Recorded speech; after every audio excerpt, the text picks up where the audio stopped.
মুর্শিদাবাদের নবগ্রামে পুকুর থেকে যুবকের মৃতদেহ উদ্ধারে চাঞ্চল্য ছড়িয়েছে। মৃত যুবকের নাম উত্তম হাঁসদা, বাড়ি ভোলা ভাঙা গ্রামে, যেখানে রাতে বাড়ি না থাকায়, কার্যত বাড়ি না ফেরায় পরিবারের সদস্যরা ভেবেছিলেন উত্তম হাঁসদা হয়তো কোনো বন্ধুর বাড়িতে রয়েছেন।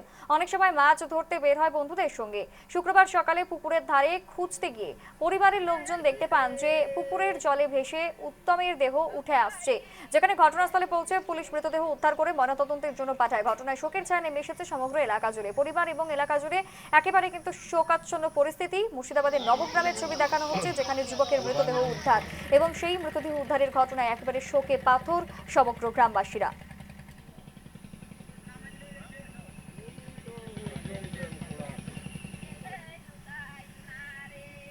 আমার ছোট ছেলে বয়স কত হবে তার?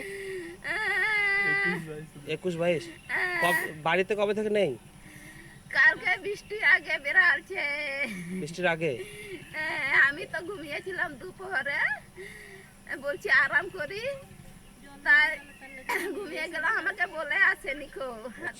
শেষে বলছি কুতি গেল উঠলাম, তখন কুতি গেল দিয়ে এই বেটাটা আমার ছিল না, বাইরে গেছিল শ্বশুর বাড়িতে। ওইখান থেকে এসে বলছি আরে কই ছোট বেটা তো ফোন ধরছে না, শুধু সুইচ বলছে।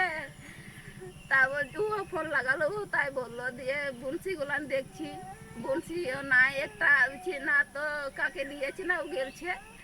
তা সেটা বলছি মনে হয় ওই ওর বন্ধু আছে, অনেকটা বন্ধুর সাথে গেলছে মনে হয়।